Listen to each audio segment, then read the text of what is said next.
The Navy ship was quiet in that rare way that only came just before dawn.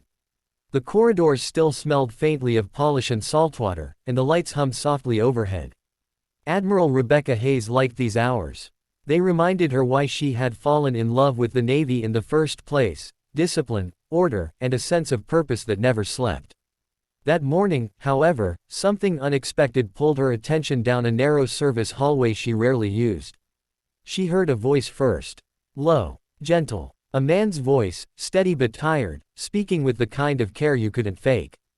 Curious, the Admiral slowed her steps. Regulations said she should announce herself, but instinct told her to listen.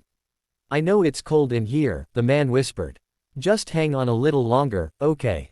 I've got you." Rebecca turned the corner quietly and saw the ship's janitor, a man she vaguely recognized from passing nods in the hallway.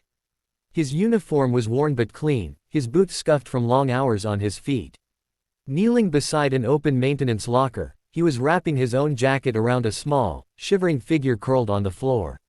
It wasn't equipment. It wasn't contraband. It was a young sailor. The girl couldn't have been more than 19. Her hands trembled, her eyes glassy with exhaustion and fear. The janitor held a paper cup to her lips, letting her sip slowly, patiently, as if time didn't matter at all. Rebecca froze. The man noticed her then. His shoulders stiffened, and he stood quickly, panic flashing across his face. "Ma'am, I can explain," he said, already bracing himself. People like him always expected the worst from people like her. The Admiral raised a hand, silencing him. Her eyes stayed on the sailor. "What's her name?" she asked calmly. "Seaman Torres," he replied. "She collapsed while I was cleaning the lower deck. She hadn't eaten since yesterday."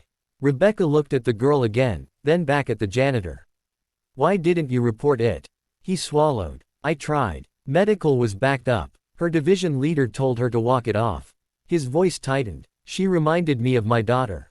That did it." In that instant, the polished rank, the medals, the authority faded away.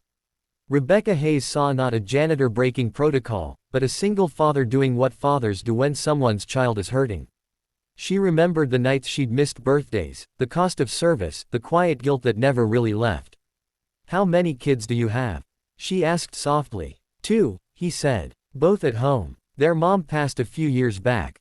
Rebecca nodded once, then pulled out her radio. Her voice, when she spoke, was firm enough to cut steel. "Medical team to Service Corridor Bravo. Now. This is Admiral Hayes." Within minutes, the hallway filled with motion. Medics rushed in, lifting the young sailor onto a stretcher. As they worked, the janitor stood back, hands clenched, eyes fixed on the floor. He didn't look up when the Admiral turned to him.